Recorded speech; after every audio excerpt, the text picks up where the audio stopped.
en el decreto de ayer de Milei los aspectos relacionados al ámbito laboral, que es un tema que vos profesionalmente abordás?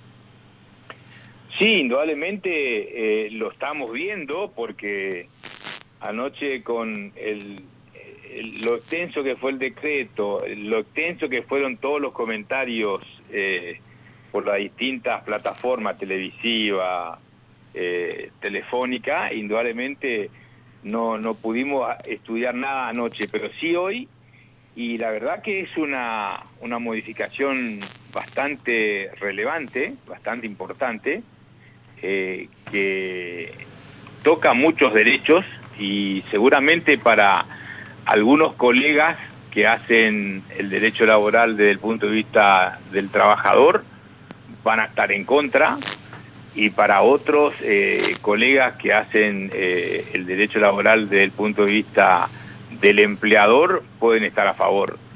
Pero en general yo creo que todo cambio tiene que ser esperanzador y con un objetivo de mejora sustancial para las dos partes.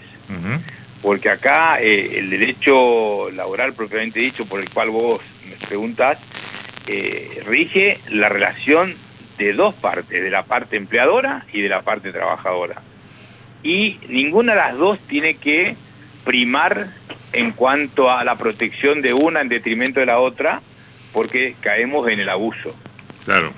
Y hoy por hoy yo creo, y lo hablo a título personal, yo en mi estudio comparto con mis dos hijos el mismo, y tenemos criterios diferentes en algunos aspectos, pero así como yo pienso que esta modificación puede ser buena, seguramente va a haber muchos colegas que van a opinar lo contrario. Yo creo que puede ser buena porque yo creo que a la empresa, estoy hablando del empresario que cumple, no se lo puede castigar en forma, digamos, permanente, continua, con distintos tipos de sanciones, muchas veces hasta cuando no existen tales infracciones. Y hoy por hoy con este DNU que se puso en vigencia a partir de ayer, yo creo que se eliminan muchas multas que estaban al criterio del trabajador reclamante y también a una interpretación judicial muy ligera. Entonces eso hacía de que el empleador pueda ser pasible de muchas multas que en muchos casos no se ajustaban a la realidad. Hoy por hoy este DNU establece de que en forma virtual uno puede hacer denuncias de la verdadera fecha de ingreso sin intervención del empleador. Eso le permitiría al trabajador justificar una acción judicial a futuro en donde él acredita que empezó a trabajar tal día de tal año. Cosa que hoy nos encontramos que yo contrato a un trabajador hoy, lo registro hoy, y cuando lo despido de aquí a 2 años, el trabajador me dice, me manda un telegrama, que es gratuito para el trabajador, diciéndome que él empezó a trabajar 5 años antes de lo que yo dije, de la registración. Y eso se prueba con simples testigos. Entonces eso hace a la injusticia o a la inequidad de los reclamos. Hay otros casos que son reales, ¿no es cierto? Que un empleador no lo registra y por 3 o 4 años lo tiene trabajando en negro, y después el trabajador cuando es despedido reclama la verdadera fecha de ingreso. Pero el DNU hoy por hoy elimina todas las multas. ¿Cuánto encarece en un juicio laboral las multas? ¿Cuánto encarece? ¿Qué porcentaje?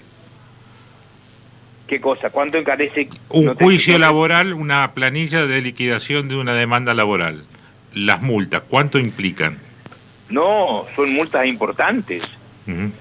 Duplican, distintos rubros son duplicados, otros rubros las multas equivalentes a 3 o 4 salarios. No, encarecen mucho. Las multas son muy pesadas para el empleador. Sobre todo cuando son hechos muy discutidos o muy controvertidos. Hoy por hoy, en este DNU, para darte otra idea de la importancia que para mí tiene, para el trabajador que tenía más comisión que sueldo.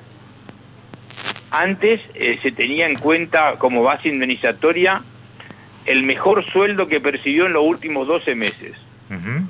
O sea que si un trabajador durante 11 meses no comisionó nada porque no vendió, y un mes de los 12 vendió todo lo que pudo haber vendido, o sea que se le premiaba a ese trabajador con ese mes bueno que tuvo de ventas.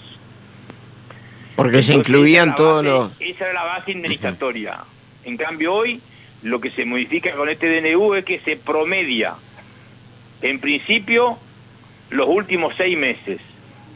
Y si es más favorable al trabajador, se promedia los últimos 12 meses, la base indemnizatoria. Bien. O sea, yo creo que esta modificación que se establece en el DNU, se sacan varios derechos de los trabajadores. Por ejemplo, antes el delegado de una empresa decía, hay asamblea, y paraba la producción, o paraba la actividad, o paraba la atención al público, porque yo decidí que se hace una asamblea ya. Ahora no, ahora se establece que la asamblea y toda reunión de delegados, todo tiene que ser fuera del horario de trabajador. Entonces no se lo castiga ni se le impide a la empresa seguir trabajando. Doctor, después, sí. ¿Qué tal? Lisandro lo saluda. Quería consultarle respecto a, bueno, usted decía, bueno, los trabajadores pierden algunos derechos. ¿Cómo se trabaja desde la generación de empleo? Porque también el propio Milei lo habló, de que estas medidas que a simple lectura favorecen más a las empresas que a los empleados, ¿cómo genera, digamos, el beneficio de mayor puesto laboral o mayor disponibilidad laboral en general? Es que yo creo que nada es automático, Lisandro. No porque entre en vigencia este DNU, mañana los empresarios, los empleadores van a salir a contratar gente. Seguro. Yo creo que a este DNU le faltó algo de reducción de aportes previsionales y sociales en el comienzo de una relación laboral. Hoy la carga tributaria de un empresario es cercana al 50% del salario que paga en lo que hace a los aportes previsionales y... Supongamos, para que la gente entienda, tiene sueldos por 1 millón de pesos mensuales, en paralelo tiene que pagar el 931, que son 500.000 pesos aparte. Sí. Claro, de los cuales el 80% los paga el empleador. Claro. Entonces, de 1 millón de pesos de sueldo, tiene que agregarle 400.000 pesos más de aporte. Bien. Entonces, eso hace a que hoy por hoy, o al menos hasta ahora, el empresario, depende de la actividad, se juegue a tener un trabajador en negro, porque lo que ahorra de aporte, hablando en el ejemplo que vos viste, Diego, se ahorra 400.000 pesos por mes. Entonces, en un año yo me ahorro 5 millones de pesos. Claro. Si me inicia un juicio, yo tengo 5 millones a favor, que con eso o solvento el juicio, o en la primera audiencia de conciliación pago. Pero esa no es la solución. Yo creo que tenemos que buscar el equilibrio para que todo trabajador esté registrado desde el primer día de trabajo, con los beneficios propios de la registración, obra social, aporte, pero que no sean el 50%. Porque eso hace que el empleador lo tenga negro. Doctor, le consulto, estas medidas contempladas en el DNU, ¿no chocan con el artículo 14 bis de la Constitución? No, para nada, porque sigo dándote ejemplos que se me vienen a la cabeza, pues no me hice un memo para ir de artículo por artículo. No, está bien. Pero, por ejemplo, Lisandro, antes, y yo lo viví con varios de mis clientes, un sindicato te paraba la empresa, te bloqueaba la empresa y no te dejaba trabajar. Sí. y vos tenías que estar, con mucha suerte, entre 5 y 10 días hábiles para que un juez civil le ordene el desalojo de la empresa. Y tenía que rogar que el sindicato cumpla la orden judicial. Bueno, y después no le podías hacer nada, o sea, si querías podías hacerlo, que era un juicio por daño y perjuicio. Pero a los trabajadores tuyos, que fueron los que te impidieron que vos sigas trabajando, sí, no era causa de despido. Hoy sí, hoy por ejemplo, está perfectamente determinado, no se pueden bloquear las empresas, no se pueden tomar las empresas, y aquellos empleados que lo hacen es causa de injuria grave para despedir sin ningún tipo de indemnización.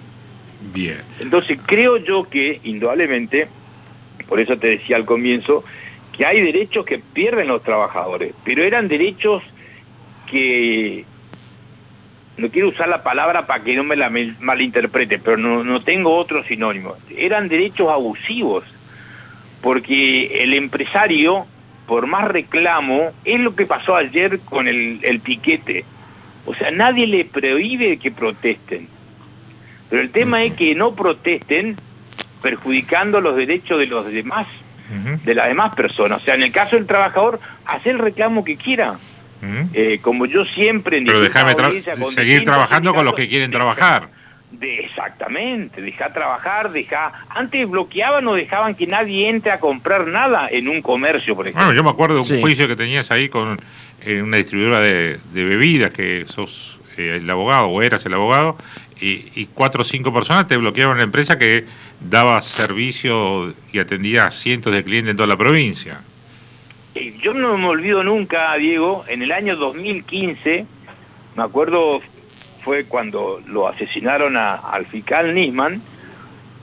Nosotros somos abogados de una arenera y estuvo bloqueada la arenera durante 2 semanas. 2016 me está corrigiendo mi hijo.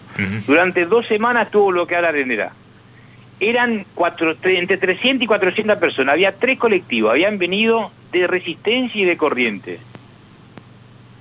Conseguimos la orden judicial para desalojar y como eran personas que no eran de Formosa, no le hacían caso a la policía. La policía estuvo a 50 metros de tomar acción para el desalojo y se fueron. A los 10 días que se fueron, volvieron a hacer lo mismo. Y todos eran acompañados por 5 empleados de una planta de 25 empleados. O sea que por culpa de 5 estuvo 1 mes sin poder trabajar la arenera. Increíble. Y nadie le resarció eso. Y nadie le salió a decirle a esta gente desalojen. O sea, hoy por hoy, si eso pasa, indudablemente con este DNU, con la vigencia de este DNU, primero lo echo a los 5 empleados. Segundo, le ordeno el desalojo en forma inmediata, porque no pueden entorpecer ni bloquear la empresa, y menos aún tomarla. Para vos, recién lo dijo el presidente en Rivadavia, el decreto ya está vigente. Sí, ya está vigente. O sea que desde hoy rige lo que... Para que este decreto no pierda vigencia, tiene que ser rechazada por ambas cámaras. O un amparo judicial. Claro, pero tiene que ser un amparo firme. Tiene que llegar a emitir de opinión la Corte. La Corte. Claro, está clarito. Hoy por hoy, unos colegas tuyos, no me acuerdo bien, pero si no me equivoco eran periodistas del programa de Longobardi, decían que hay DNU de Alberto Fernández que nunca fueron tratados en la Cámara y siguen vigentes. Exactamente. Alfredo... Entonces, hoy por hoy, yo sé que a muchos colegas, a muchos sectores les puede no gustar el DNU en el ámbito laboral, con más razón aún, porque se le saca algunos derechos a los sindicatos, la vigencia de los convenios colectivos de trabajo. Antes se prorrogaban automáticamente, hoy no. ¿Y cómo quedó el tema de la afiliación sindical, donde incluso el empleador termina aportando al gremio del cual el tipo no tiene nada que ver? ¿Cómo quedó? Bueno, no va a ser más agente de retención. O sea, ahora el empleado que se quiera adherir a un gremio, que se adhiera, pero que pague él los aportes. Esto ya está en el DNU. Antes era una obligación de la empresa retenerle y hacer los depósitos. Ahora dice, si ¿querés afiliarte al gremio que quieras? Es como cuando vos te asociás a un club. Claro. Vos te asociás a un club y tenés dos opciones para pagar la cuota. ¿Te vas todos los meses a la secretaría o le decís a la tesorería que te haga el débito automático? Exactamente. Y acá lo mismo, pero el empleado va a tener que hacerlo. Bien. Y eso ya está ¿Esto vigente. ya está vigente en el DNU? El DNU está vigente. Claro. Por eso los gremios ni se preocupaban en buscar nuevos afiliados ni nada. Total, tenían una masa cautiva impresionante y vivían Y ellos lo único que se preocupaban era hacerle firmar la adhesión al sindicato. Y te pregunto, afiliación al ¿esto sindicato. se puede hacer extensivo a gremios estatales provinciales como PCN, por ejemplo? No, el DNU está expresamente establecido que es para todas las relaciones propias de la ley de contrato de trabajo. Están excluidos en forma expresa los empleados de la administración pública, provincial, nacional, municipal. Está excluida el personal de casas particulares o empleadas domésticas, los trabajadores rurales o agrarios, y después todas aquellas contrataciones de obras y servicios que son reguladas por el Código Civil. Bien. Alfredo Fernández Bedoya, gracias por hablar Muchas con Radio gracias, 1, doctor. No, gracias a ustedes, gracias a ustedes. Hasta luego.